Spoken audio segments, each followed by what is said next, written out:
সকাল ৯টা। দীঘার জগন্নাথ মন্দির চত্বরে ঢুকলেন এসপি কর্তিকা সেনগুপ্ত। ঘিয়ে পোশাক, কালো সানগ্লাস, সঙ্গে সিভিল পোশাকে দুজন মহিলা কনস্টেবল। সরকারি সফরে এসেছেন, কিন্তু ব্যক্তিগতভাবে মন্দির দর্শন করাই আসল উদ্দেশ্য। মন্দির চত্বরের এক কোণে জোনা দশেক ভিক্ষুক বসে, কারোর হাতে পুটলি, কারোর সামনে এলোমেলো কয়েন ছড়ানো। হঠাৎ এসপি কর্তিকার চোখ স্থির হয়ে গেল।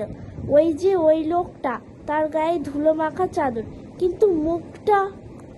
কয়েক পা এগিয়েই তিনি স্থির হয়ে গেলেন। সায়ন, মাটিতে বসে থাকা সেই ভিক্ষুক মুখ তুলে চমকে তাকালো। কৃত্তিকা, তুমি?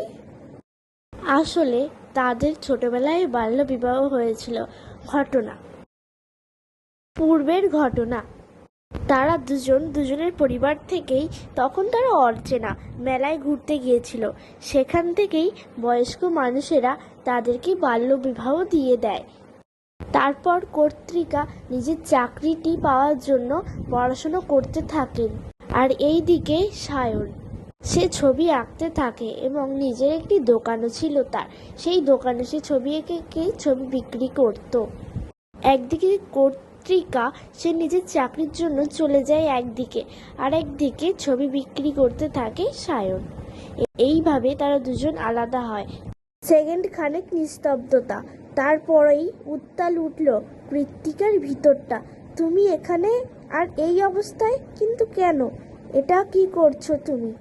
সায়ন মাঠের দিকে তাকিয়ে বলল, বাঁচতে চেয়েছিলাম কৃত্তিকা, কিন্তু তোমার স্ট্যাটাসের পাশে আমার ব্যর্থতা কেমন অস্বস্তিকর হয়ে উঠল। ফ্ল্যাশব্যাকে চলে যায়। সায়ন একজন সফল আর্টিস্ট, কিন্তু কৃত্তিকার এসপি পদ পাওয়ার পর সমাজ ও আত্মীয় স্বজনের কাছে নিজেকে ছোট ভাবতে শুরু করে। চাকরি না থাকা, সন্তান না হওয়া, সব মিলিয়ে মানসিক অবসাদে ডুবে যায় সে। ভিখারি বলে, তুমি তো বারবার বলেছ আমার পাশে আছো, কিন্তু নিজেকে তুচ্ছ মনে হওয়াটা আমার অপরাধ হয়ে দাঁড়ালো। এসপি কৃত্তিকা চোখের জল মুছে বললেন, তুমি পালিয়ে গিয়েছিলে, আর আমি ভেবেছিলাম তুমি আমাকে ছেড়ে চলে গেছো। স্থানীয় লোকজন অবাক হয়ে দেখে, এক মহিলা অফিসার একজন ভিক্ষুকের কাঁধে হাত রেখে দাঁড়িয়ে কথা বলছেন। কয়েকজন ছবি তোলে, কিছু সাংবাদিক ছুটে আসে, কিন্তু কৃত্তিকা মাথা তুলে বলেন, এই মানুষটাই আমার স্বামী আর আমার গর্ব।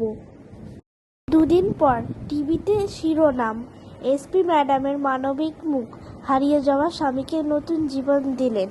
খবরে ওঠে যে একজন পুলিশের বর ভিখারি। শিরোনাম। সায়ন নিজের পুরানো আর্ট ছবি আঁকা আবার শুরু করে। কৃত্তিকা পাশে থাকেন প্রতিটি প্রদর্শনীতে। তারপর কৃত্তিকা জিজ্ঞাসা করে, তুমি তো একজন সফল আর্টিস্ট, তাহলে ভিক্ষা কেন করছিলে? সায়ন বলে, তো কৃত্তিকার এসপি পদ পাওয়ার পর সমাজ ও আত্মীয় স্বজনের কাছে নিজেকে ছোট ভাবতে শুরু করি। চাকরি না থাকা, সন্তান না হওয়া, সব মিলিয়ে মানসিক অবসাদে ডুবে যাই আমি। কৃত্তিকা তারপর তার স্বামীকে নিয়ে যায় হসপিটালে, কোনো সমস্যা আছে কিনা দেখার জন্য। এই ঘটনার পর কৃত্তিকা ম্যাডাম এবং তার স্বামী আবার একসাথে সুখে শান্তিতে থাকে এবং সেখানে আবার ডিউটি করতে যায়, যেই দীঘার জগন্নাথ মন্দিরে, যেখানে তার স্বামীর সঙ্গে তার দেখা হয়েছিল।